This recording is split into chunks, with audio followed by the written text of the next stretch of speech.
बनावट कागदपत्रे तयार करून न्यायालयात बोगस जामीन देणाऱ्या टोळीचा ठाणे नगर पोलीस स्टेशन येथील पोलिसांनी केला पर्दाफाश। ठाणे नगर पोलीस स्टेशनला गुन्हा रजिस्टर क्रमांक 3/2024 हा गुन्हा 3 जानेवारी 2024 ला आपण दाखल केला होता।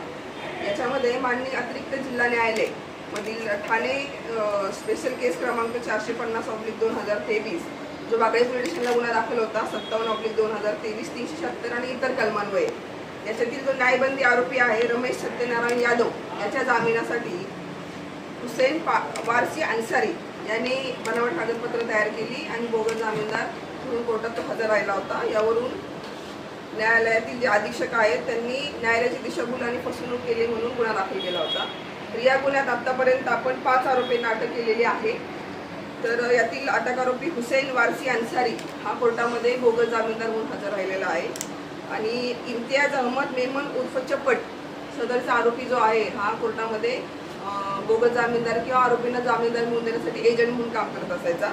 त्यानंतर असलम मोहम्मद मंसुरी हा जो आरोपी आहे याने ज्यांना जामीनदाराची गरज आहे अशांना संपर्क करून बनावट कागदपत्र बनवून घेत होता।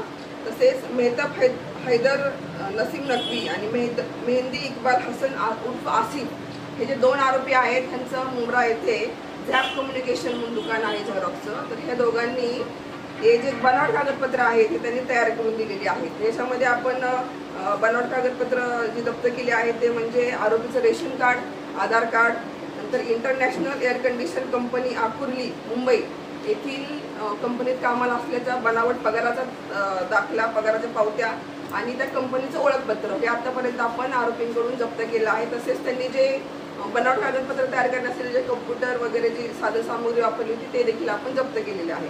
तर तपासात असं निष्पन्न झालं आहे की सदर आरोपींनी ठाण्यातील इतर कोर्टात देखील आणि मुंबई आणि पुणे येथील कोर्टात देखील अशाच प्रकारे बोगस जामीनदार म्हणून दिलेले आहेत। त्याचा अधिक तपास जे आहे ते आमचे ठाणे नगर पोलीस स्टेशनचे PSI खेडकर हे करत आहेत। तर या तपासामध्ये कोणत्याही प्रकारे जर आरोपींनी जो मोबाईल क्रमांक वगैरे दिले होते कोर्टात ते पूर्ण खोटे दिलेले होते।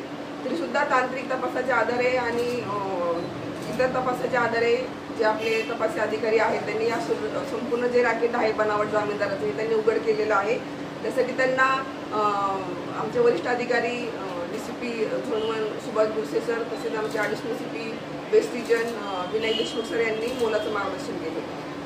मॅडम किती जणांना त्यांनी आतापर्यंत जामीन असं दिलं आहे? सध्या तरी आपल्याकडे ठाणे कोर्टातील हे केस समोर आलेले आहे आणि इतर 2-3 केसेस समोर आलेले आहेत, परंतु त्याचा तपास अजून आपण करतोय, डॉक्युमेंट्स वगैरे मिळवून